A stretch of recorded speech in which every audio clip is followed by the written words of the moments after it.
subscribe the channel and press the bell icon for upcoming videos. Hello friends, welcome to my channel Pharmacology Concepts by Rajesh Chaudhary, and in this video I will discuss about the basic organic chemistry of the isoquinoline that is a part of heterocyclic compounds. तो आज के video में हम बात करेंगे isoquinoline के basic organic chemistry के बारे में. Means I will discuss about the structure, synthesis and the chemical reactions and the medicinal uses of the isoquinoline. So let's start the topic. So isoquinoline, तो एक तरीके से जो आइसोक्विनोलिन है वो क्विनोलिन जैसा ही है, बट जो पोजीशन है आपके हेटेरोएटम का वो डिफर होते हैं. तो बेसिकली ये नेप्थलीन रिंग जैसा ही होता है, डबल फ्यूज्ड बेंजीन रिंग जैसा ही होता है, जैसे कि आप देख सकते हैं इस स्ट्रक्चर पे. बस अंतर इसमें यह है कि आपका जो नंबरिंग है 1 2 3 4 5 6 7 8, तो क्विनोलिन में आपके 1 पोजीशन पे नाइट्रोजन एटम होते हैं, जबकि आइसोक्विनोलिन में सेकंड पोजीशन पे होते हैं, इसलिए उनको आइसो बोलते हैं. ठीक है, तो इस इज द 2 एजा नेप्थलीन. ठीक है, 1 एजा नेप्थलीन को हम बोलते हैं क्विनोलिन, जबकि 2 एजा नेप्थलीन को हम बोलते हैं आपके आइसोक्विनोलिन. एंड आल्सो इसे बेंजो सी पायरिडीन. ठीक है, आपका जो बेंजो बी पायरिडीन है वो आपका क्विनोलिन्स हैं और बेंजो सी पायरिडीन आपका आइसोक्विनोलिन्स हैं. ये जो आपका नॉमेनक्लेचर है ये आपके जीपेट वगैरह में या ऑब्जेक्टिव क्वेश्चन बन सकते हैं. And it is the aromatic ring, all atom is the sp2 hybridized and the weak base. ठीक है, ये कॉमन चीज़ें हैं. अब आते हैं इसके बेसिक सिंथेसिस पे. तो मोर और लेस सिमिलर होते हैं क्विनोलिन जैसा ही. तो फर्स्ट जो रिएक्शंस हैं वो है आपका बिस्लर नेप्रिलास की आइसोक्विनोलिन सिंथेसिस. इसमें आपके 2 एराइल इथाइल एमीन हम यूज़ करते हैं. तो बस यहाँ पे हमको नया रिंग जोड़ना है. ये आपका 2 एराइल मतलब 2 फेनाइल इथाइल एमीन भी बोल सकते हैं. हम करेंगे इसमें acetylation by with the help of CH3COCl. तो ये बेसिकली आपका जो COCH3 है वो इस तरीके से इसमें आपका CO और CH3 ये आपका बाइंड हो गया. अब इसमें से हम वाटर मॉलिक्यूल निकाल देंगे, तो ये बन जाएगा इस तरीके से 3,4 डाईहाइड्रो आइसोक्विनोलिन डेरिवेटिव. ठीक है, यहाँ पे जो 3 1 2 ये 3 और 4 पोजीशन पे बॉन्ड होता था पर बॉन्ड नहीं है, इसलिए आपका हो गया 3,4 डाईहाइड्रो. अब ये हो गया आइसोक्विनोलिन. यहाँ पे आपके एक मिथाइल ग्रुप जुड़ा हुआ है, इसलिए हम इसको ऐसे बोल सकते हैं 1 मिथाइल 3,4 डाईहाइड्रो आइसोक्विनोलिन. ठीक है, अब इस पर अगर हम रिडक्शन कराएंगे तब ये बनेगा आपका आइसोक्विनोलिन डेरिवेटिव, जो कि 1 मिथाइल आइसोक्विनोलिन डेरिवेटिव ये हो सकता है. क्लियर है, ये बहुत ईजी है, ये आपके एग्जाम में आते हैं. अब सेकेंड है आपका द पिटेल जेम्स सिंथेसिस, जो कि फर्स्ट का ही मॉडिफाइड वर्जन है. सॉरी फॉर दैट, इसमें थोड़ा सा ब्लर्ड दिखाई दे रहा है, स्कैनिंग में दिक्कत है, बट आई होप आपको समझ में आ रहा होगा. And direct fully aromatic isoquinoline synthesis, इसमें डायरेक्टली हम सिंथेसाइज करते हैं फुल्ली आपके एरोमेटिक रिंग. ठीक है, उसमें 2 पार्ट में किए थे, इसमें हम सिंगल पार्ट में ही करेंगे. इसमें हम सिंपल ही 2 हाइड्रोक्सी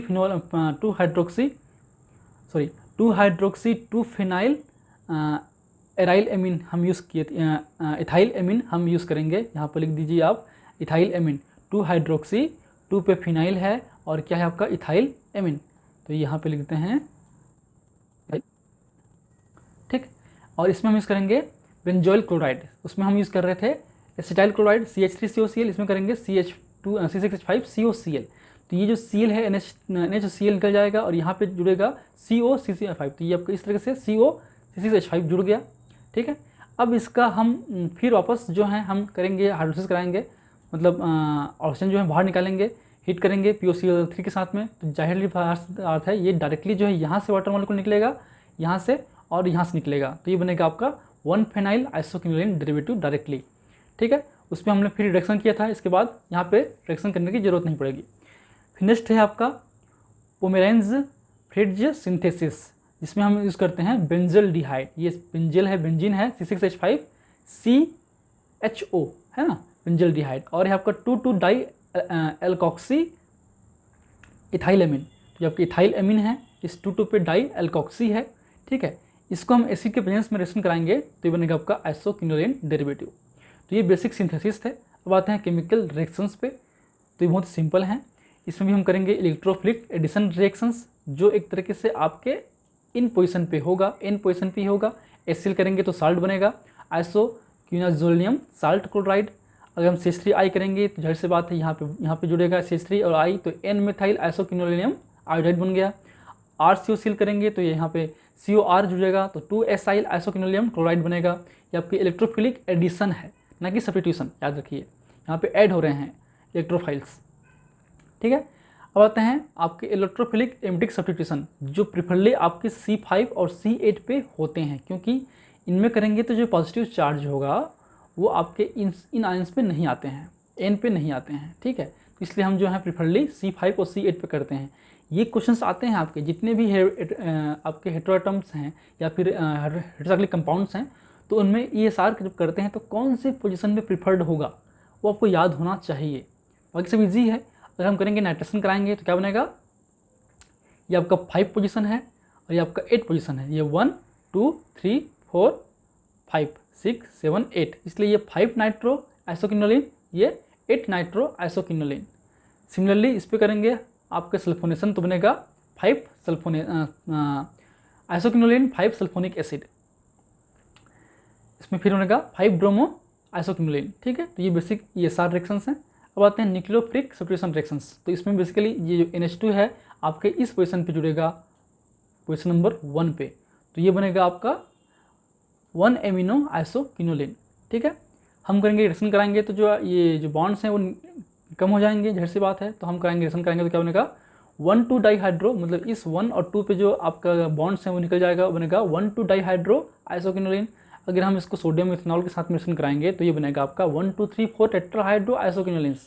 इस रिंग से जो बॉन्ड्स हैं वो निकलेंगे, ठीक है।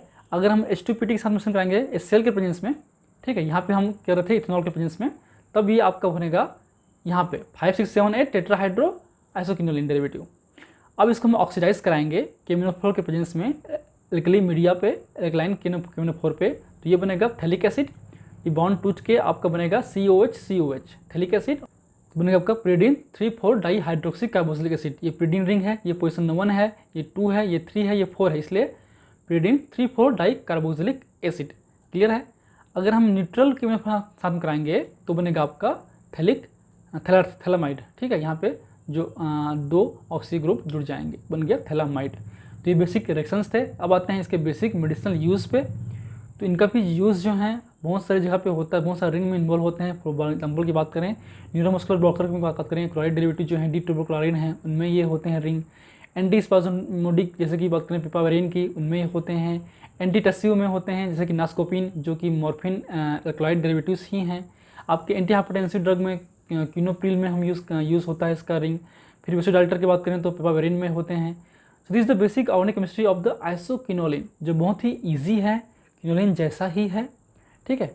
तो आप इसको देखिए, पढ़िए, and if you like videos please press the like button, share with your friend, and any feedback please comment on the comment section, that motivates me for the coming videos. In last, thank you, keep watching.